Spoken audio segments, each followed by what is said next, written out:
Good morning, good afternoon, good evening, wherever this finds you, and welcome to another podcast. This afternoon, I've been joined by Professor Chris Shambrook. Chris Shambrook is a sports psychologist, most famously, I guess, known for his work with the all-conquering British rowing team, but also in developing high-performance frameworks and cultures, a performance recipe that I've used with great success over the years. And it'll be lovely to hear Chris unpack that this afternoon. What are the behaviours that are required to drive the results we all want, aligned to the ambitions and purpose of the organisations within which we work?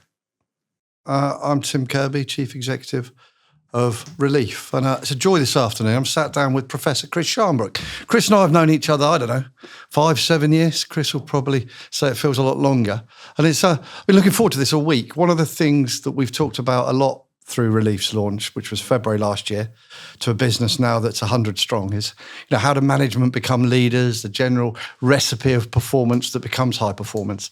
And I've been privileged enough to work with Chris over a number of outings. The last one was with Releaf, which was a FTSE top 6, I think now. And we took a business that was $80 million in annual turnover and turned it into a business that's $240 million, growing at 21% when we finished. And so without further ado, let me introduce you to Mr. Professor Chris Shambrook. Give us a bit of your background, Chris. Professor, Doctor, I don't mind, Tim. Whatever Chris, it is. Chris will absolutely do. So, yeah, and it's really looking forward to the conversation, Tim, as well, because, all the conversations that we've had over the years about high performance just really plays into my sweet spot, having come from a background in performance psychology, working over 5 Olympic Games with the British rowing team, taking sports psychology into that world, but at the same time working in lots of different organisations, taking those same high performance psychology principles, human performance principles, and actually bringing them to life in much more challenging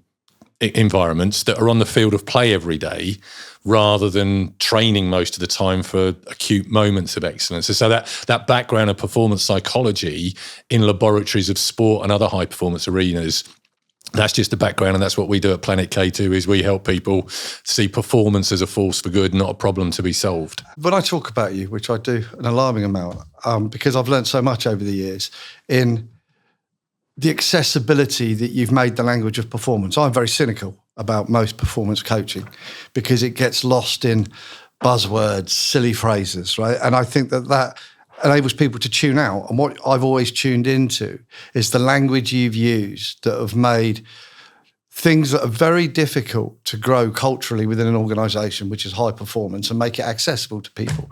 Let's start with one, right? So the thing that I stand on more than anything else in the work we've done together is the difference between results and performance, and that people confuse results with performance. Results is an outcome, performance is a behaviour. So help me just unpack that a little bit for our listeners today. Yeah, and it's a really important one to unpack, and that difference that I talked about in the world of sport, where they train much more than they compete. So they compete for the results. So every 4 years in Olympic Games, where you know what it is that you want as the result, and you know the results that you need to deliver on along the way to qualify and then to go through the round. So you know what it takes to result your way to success. But if you only do 14 races a year, then you've really got to spend most of your time working on the ingredients that are going to give you confidence. Resulting your way to success. Is that a good thing or a bad thing? Performance and results are really mutually dependent. Yeah. But if we only ever talk about the result, we try and get the result by talking about the result, rather than we get the result by understanding the inputs that will give us more likelihood of delivering the performance that will add up to all of those things that make the result more likely. So it becomes this focus on behaviours. On behaviours, on processes, on winning habits, winning ingredients, but we're focused on way more than simply the outcome.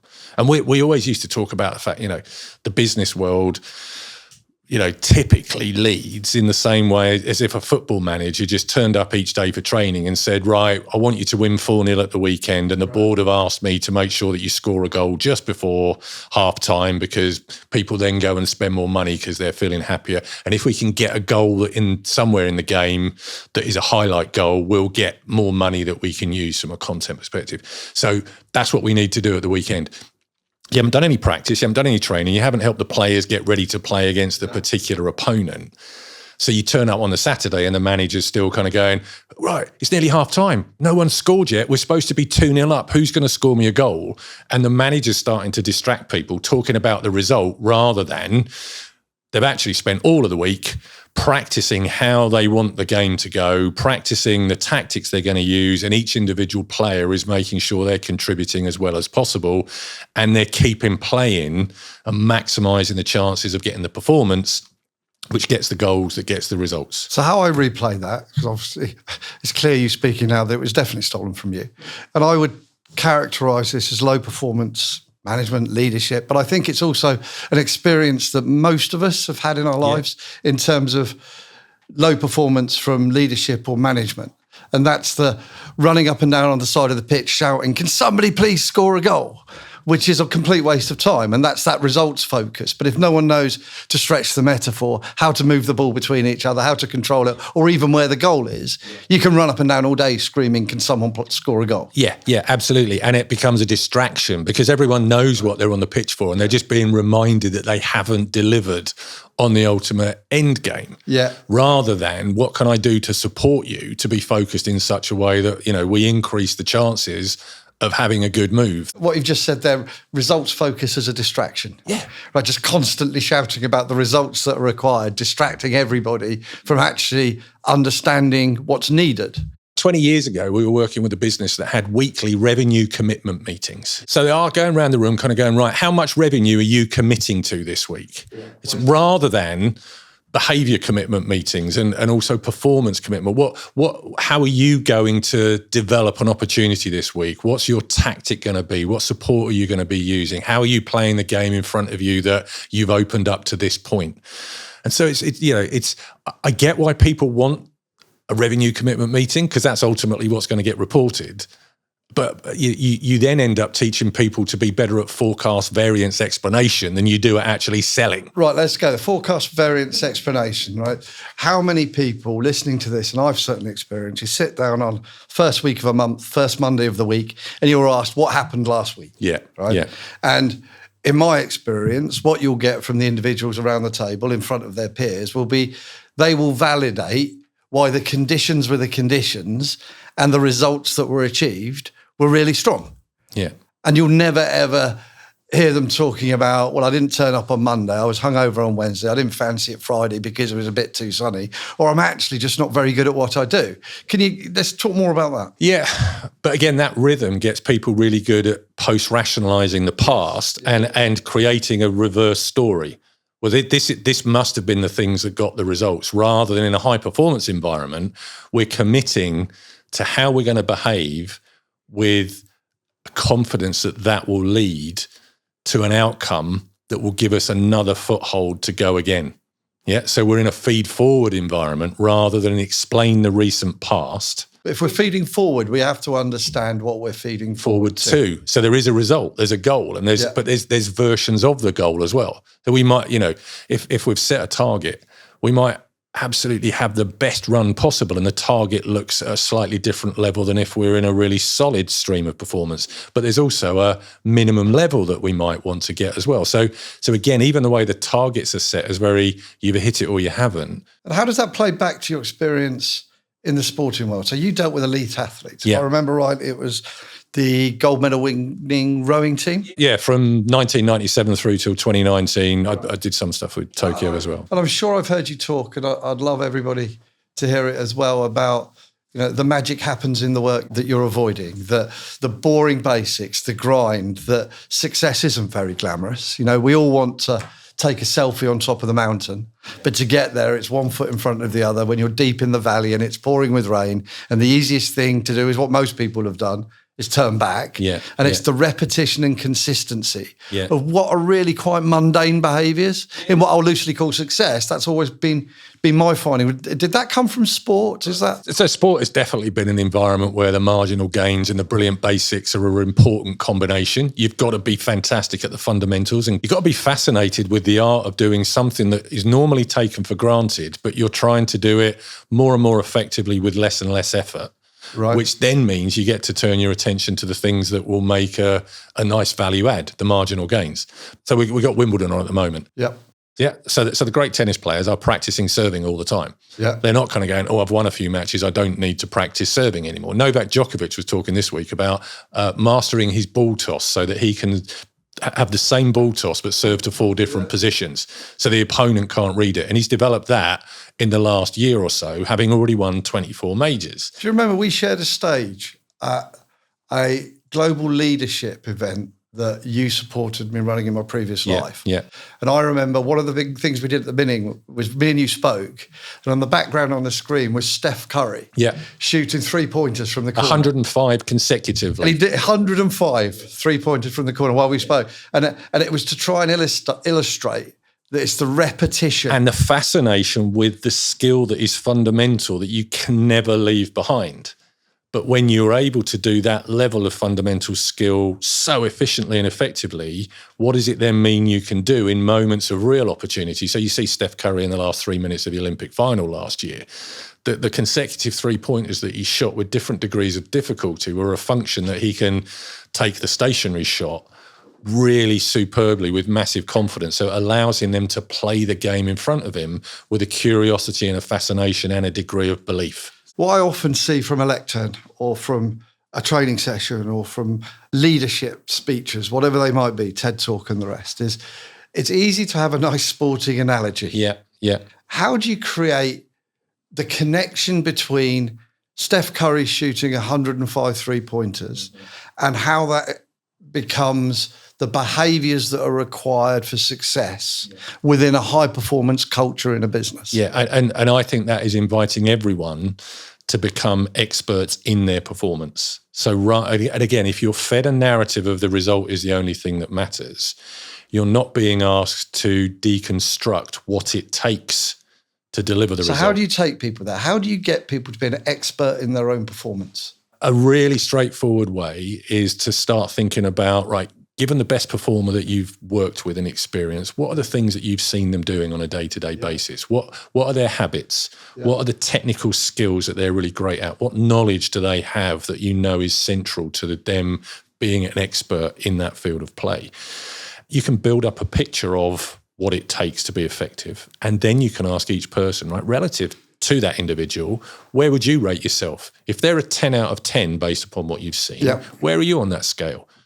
And how far have you developed? And what might the next iteration be for you in the next 3 months, given the environment that you're in and the business that you're contributing to? What's the development opportunity that makes you fit for purpose rather than just developing for the sake of it? So let's keep going there, because I love that. And one of the things you and I have done in the past with groups of people, if you ask everybody to write down, everybody's got the same function, the same role. They exist in the same part of an organisation. Yeah.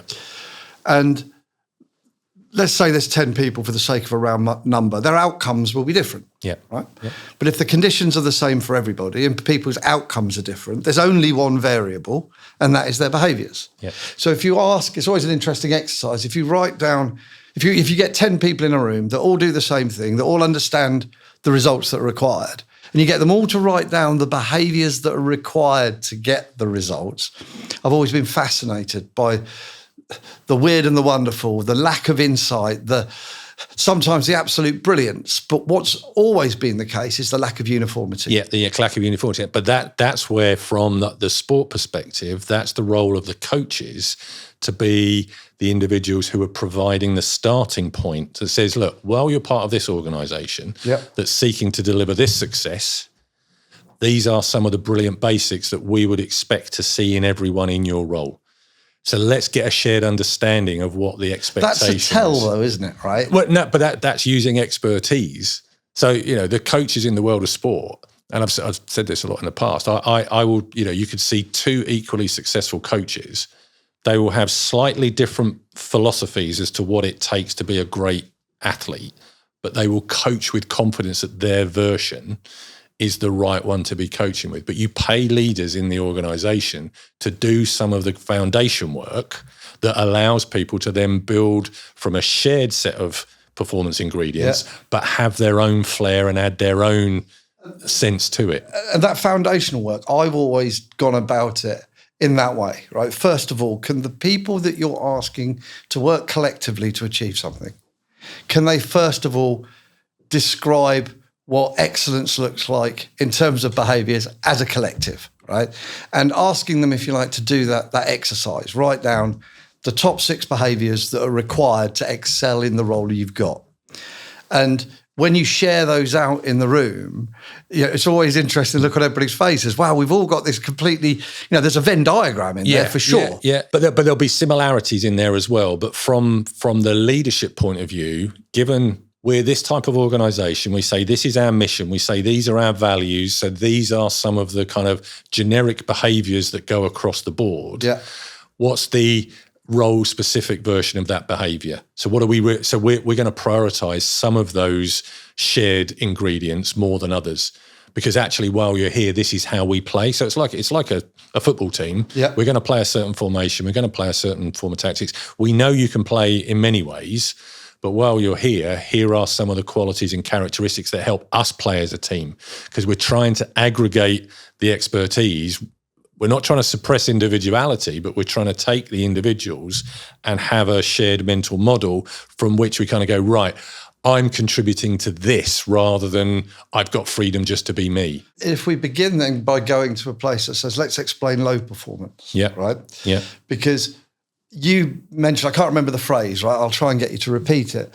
Low performance is where you become an expert in feeding back validation as to why the results were the results. Yeah.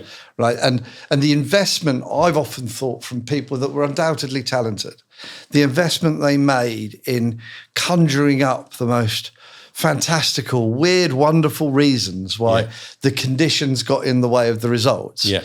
Yet the very person next to them doing the same job operated in exactly the same conditions. Yeah. And so part of being expert is the ability to understand and accept and solve the problem of how to perform in a current set of conditions. So that, the phrase I always use, too many people at work sound like they're swimmers who are complaining they're getting wet. Absolutely right. And when you were interviewed for the job, there was a pool in the room. There was a pool. You were going to be wet. Did you miss an induction process that, you wanted a dry sport and not a wet sport type of thing? So given that you are a swimmer, there are certain things that you should anticipate and you should be able to problem solve for going fast through water on a regular basis. Complain about the temperature and the level of chlorine, but it's still water, and that, I'm afraid, that comes with the territory. But again, the sport perspective says, look, if we've got an outdoor sport, we know that the conditions are going to change. We're going to be in a different climate. We're going to be in different sort of wind conditions. We're going to be against different opposition. Part of the fun is solving the problem of how do I understand these conditions, get my head around them and accept them, and then think about which of my particular performance ingredients become more relevant because of the conditions. And the key bit with this is if the conditions are helping you, you don't just sit back and go, oh, that's good, the conditions are helping. You kind of go, the conditions are helping everyone. We've got to use the helpful conditions more effectively than anyone else. In the same way that if the conditions are a bit more challenging, well, we can moan about the conditions, or we can solve the problem of what good looks like in these conditions and do it. The conditions. I've enjoyed in the last year, if you like. So, Releaf launched in February last year.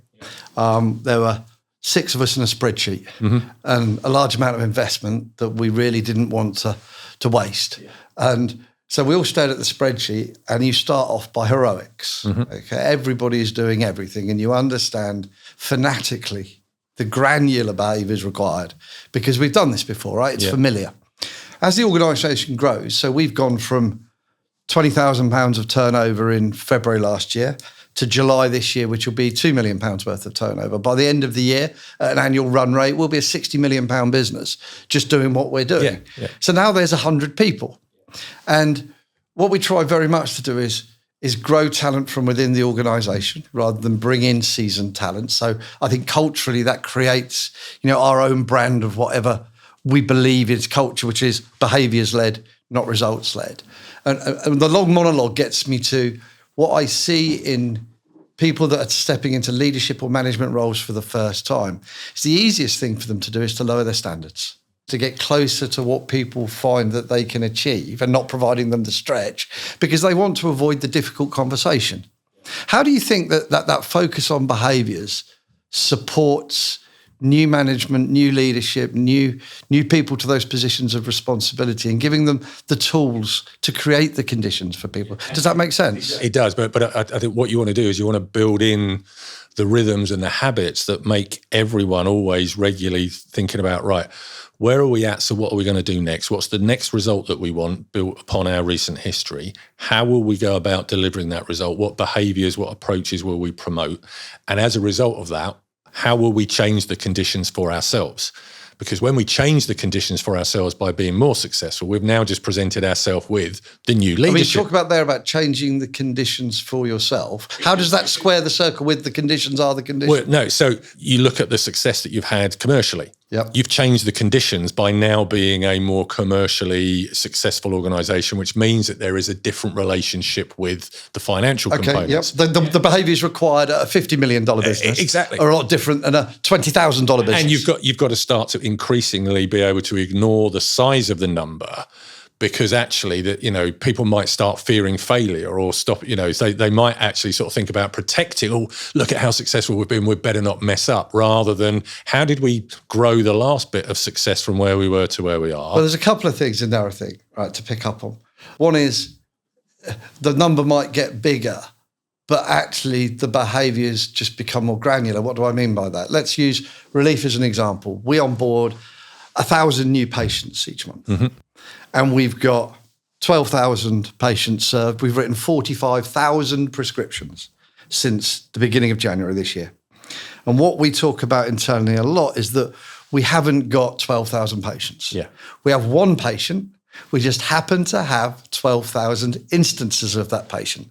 Because if you and I did the marketing, if we did the onboarding of it's a customer, or in Releaf's case, it's a patient, and we then ran the ongoing relationship with that customer or patient, and we did it would all be quite good, because we'd be fixated on it, because it was fundamental to the investment that we had made personally.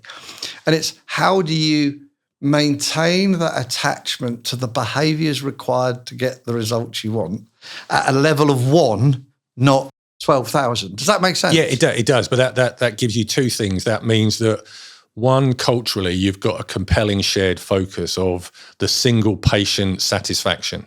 Yes. So are we as an organisation thinking about patient number one? Yes. And is that our focus? And if we are thinking about patient number one, what are my behaviours that now contribute to an entire system that is in service of patient number one? And how do I keep doing that? And then the other thing, as you're growing, how do I make sure that I spread that knowledge and share that knowledge? Because part of my responsibility is to now set it free within the culture so that we can become a highly successful culture. And that's some of the stuff I saw in the rowing team, is where, I joined the team where Steve Redgrave is going for his 5th gold medal, and Matthew Pinson is going for his 3rd at that point, I think, as well. So, terrifying team of people to join, no? But also, you look at that from a confidence contagion potential. How do you then start spreading that belief so it isn't just about 2 people, it becomes about 4 people, so they win with James Crackler and Tim Foster? What did you say? The confidence contagion. Confidence contagion. If you make the ability of others so much beyond what you think you're personally capable of, then in my experience, people check out. So it's how do you make sure that, if I walked into a room and had to start rowing, I wouldn't want the benchmark to be Steve Redgrave. Exactly, but you wouldn't be doing that because you're not an international athlete. But in your world, you're selecting people who come in where that is an appropriate role model. Yeah. You're not starting with novices. You are starting with people. I recognise that you were once where I am now, so I think learning from you provides me with some fast-track confidence. One of the key sources of... And that translates. It does. One of the key sources of confidence that everyone talks about is vicarious experience. What does that mean? Well, it means that I can steal confidence from people that I think I'm like. So if I think, well, if you've done it, I can do it. So I need to look for points of similarity to give me then, well, I know I'm now part of a culture where I see enough people like me. And this works the same for you with your patients. As you know, you're trying to appeal to patients to kind of go, hey, look at some of the videos of people who are like you, that have got experiences like you, that you can be confident that this thing works. It works exactly the same culturally for your organization and everyone within it to kind of go, we're confident that we're spreading the expertise and the knowledge that means we're all great performers that contribute to our culture, where it ladders up with the patient number one focus is getting ever more efficient, ever more effective, but it lives in more of us rather than resides in one or two people who have been here from the outset. Let's have a talk about that then. So as the business scales, increasingly you've got to rely on people, consistent and repetition of the behaviours when nobody's watching. Yeah. Right? So there's three words that we've used in the past: autonomy, mastery, and purpose. Yeah. Right? If everybody doesn't understand the purpose, then forget the word team. There is no team. Right? You have to be aligned to purpose. How do you create the conditions where people are able to work with autonomy, demonstrate the mastery that they assured you they had at interview, and to get it to do that when nobody's watching? Because that's where scale for me lives. And I think that is the invitation in the contract, that you're coming into an organisation that is ambitious. We're really ambitious for us, and we're going to hold more ambition for you than perhaps you hold for yourself. Yeah. But that does mean that we can approach every day with, we're connected to a purpose. And so every day is the chance to master what we've already mastered, but do it more efficiently and more effectively. And what's the most effective way, sorry to interrupt you, that you've found to connect people to purpose? We want to keep talking about the fact that if you were not here contributing to our purpose, what wouldn't you be able to develop? What personal development opportunity would you not be able to experience? How would you not be able to grow as a function of that? Because we want to contract on the basis of the opportunity. If you're here for 18 months, let's make sure that your growth within that 18 months is mutually beneficial. But this is about growing here rather than growing somewhere else. So, we need you and you need us, and we may as well have some fun seeing what positive impact we can have for each other's careers along the way. But I think you keep recontracting that much more frequently. You don't do it at point of joining and hope people don't forget it. You keep doing it very regularly in terms of, every quarter. And it can't be a tell. Yeah, and it can't be, but increasingly it becomes how are we doing this in a united way? Because, you're talking about autonomy, mastery and purpose. That's self-determination theory. And the purpose bit is about sense of belonging. Yep. It's actually about, I feel part of something. Part of a gang, Exactly. And that's super powerful. Exactly. So what do I need to do to keep you feeling more part of that? Feel that your voice is even more powerful and valuable because you feel responsible for creating the culture and contributing to it, as well as consuming it and getting value from it.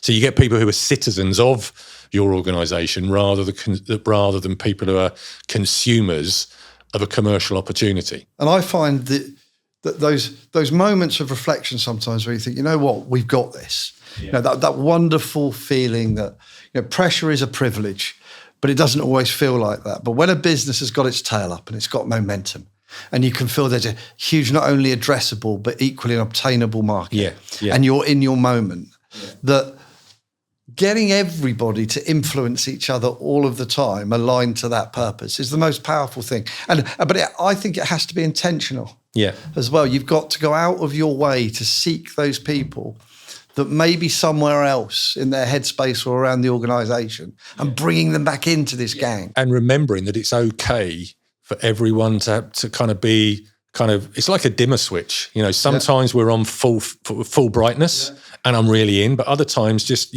my level will have dropped off a bit. It's still on, but we're accepting that people aren't going to be absolutely fully on all of the time. And quite frankly, if they are, they're going to burn out. Yeah. So when I'm fully on, I'm going to spread that light to others. But when actually the intensity isn't quite so bright, I know that I've got other people who are sort of creating, so they're giving me the invitation to step into their light. Do you remember we talked about that as the peloton, right? You create a group of high performers, right, that have learned how to get out of, if I'm stretching the cycling metaphor, that peloton, have learned to get out the saddle a bit quicker. Yeah. They can see the hill coming and they've conserved some energy. Yeah. They're also helping each other. They're taking it in turns to move to the front. Yeah. And you find this group of people that become high performance, that club, that gang that we want to be part of. As that high performance peloton moves out, the gap between high performance that's become normalized, and low performance that's become alienated. As that gap moves, you find people self-select. Right? Because they don't want to be part of this gang because it requires high performance, and not everybody's up for high performance. It. So the pressure is a privilege bit. Pressure is also an expectation and a pressure, and it needs managing, and we need to have compassion and respect for those people who are coming on the journey. And we also need to have similar respect for people who find their level and kind of go, I've loved this, but I think I've reached my ceiling. Yeah. And not lower your standards exactly. to that level. Yeah. The standard is the standard. Yeah. And, you know, I always laugh. I've got a son and bless him, he loves football. He's never, ever going to play for Manchester United. He's just not good enough. Right. So it's pointless as pretending that everybody can always perform at a certain level. Yeah. I don't subscribe to the recruit for will, train for skill. Right? I just don't believe that. I said, so people are capable of operating at different altitudes, and high performance also isn't a choice everybody wants to make. Exactly. So I first saw this back in 2013. Someone had graphed all of the people who had finished marathons in the year, and it was a beautiful, normally distributed graph of everyone who'd run a marathon. But there were some really interesting characteristics about it. You had the world's fastest time, and there was a very small amount of people in there. But then when you went from about 2 hours 15, there was a spike, and then 2 hours 30, there was a spike, 2 hours 45, there was a spike, 3 hours, there was a spike. Right. When you have culturally relevant standards, people who have made the grade will make additional effort to meet that level. Agreed. And as a high-performance organisation, you're getting your equivalent of people who can kind of go, we love people who are running for health and for benefit, but they're not our high performers. The people who are looking at a 3:30, a 3:15, they're in because we know they are runners. Yes. And now we can start helping distribute our talent across how many 2 hours 45 runners do we need? How many 3 hours runners do we need? What are we going to need in a couple of years' time in terms of how that distribution changes? And you get to play with, you've selected the talent who are capable of doing the things and growing, and you help each other find, you know, the level. And how does that translate then to practicalities, right? This is great. I love this conversation. It's fantastic. I hope people are connecting with some of the content. But there's one thing, you know, we can all be millionaires by anecdote, can't we? Right? Yeah. How does the anecdote become a practical workbook that is a framework for high performance, back to where we started this conversation, that people feel is accessible? That's about really thinking about our culture is fundamentally a really high performance development plan for everyone who chooses to come into it. And we regularly want to be talking to each other about how have we developed from both a performance and a results perspective, and what are we going to do next in service of our goals to develop a bit further. So you need regular habits and regular rituals that feel like people are being coached consistently to become more efficient and more effective within the reality of the diary. And you know the concept of your diary is your development plan. Yes. How can we start making sure that there are regular team conversations, individual conversations that kind of go, our job is to not leave development to And when chance. you look at your diary, right, how many people look at their diary and say, I've carved out certain blocks of time for my own development, and I've been very thoughtful in what development means. Who do I want to surround myself with? What do I want to read? What do I want to talk to? So I'll give a very live example. So, you know, we were talking ahead of this. I've done a few podcasts in the past, and I said, right, I need succinct answers. This is a practice opportunity for me to develop succinctness of answer. I can talk, but can I talk in a way that is succinct? That's the same for hundreds of meetings that people are having every day. I've got the chance to develop a specific communication upgrade. Yes. But what exists in terms of a sales conversation, from a marketing person being able to share an idea in a way that resonates more quickly? I'll include, when this podcast goes out and gets posted, a link to, I'm not just saying it because you're here, what I think is the best, by a long way, leadership manual. It's your 21 rules, an orange book. Yeah. If we could pick a couple of those out, what number is, I don't put you on the spot here, I don't know if you remember the actual numbers of what's the number that's about, if you need a development plan, then what? Well, so I think it's rule 15, everyone is on a development plan. Yeah. So it's called your job. But there's another. Let's just do that, right? Everybody's on a development plan. It's called your job. Well, so the other one is everyone should have a performance improvement plan. Yeah. Yeah. So most organizations will put people on a PIP when they want to manage them out of a business. You're kind of going, right. Or when their performance has fallen to such a level. When their results. Typically. So they kind of go, oh, right, we've left you alone and you've not delivered. So we're now going to give you a performance improvement plan rather than, welcome to the business, you're on a performance improvement plan because we're really excited about how good we can be together. Every day is the performance improvement plan. So there's a few of the rules that are just created for provocation. I'll put a link. I would please recommend anybody, back to that accessibility. I think that it makes a lot of things that high performance individuals know, but they've never been able to articulate them effectively. And I think culturally, one of the most important things for any team, right, business, sport, is the ability to articulate the behaviours that are required to get the results we want. Because you can demonstrate the behaviours. Yeah. Often I think it makes them almost unattainable because, well, that's you've come down from Mars. I can't possibly achieve that. Yeah. Does that resonate in any of your experiences? That's part of the challenge as you grow. Actually, if I can make my expertise explicit for other people to benefit from it, that's true high performance. Yeah. That's the reality rather than, oh, you're some mystical person who, so if you can't make it explicit, it's not useful.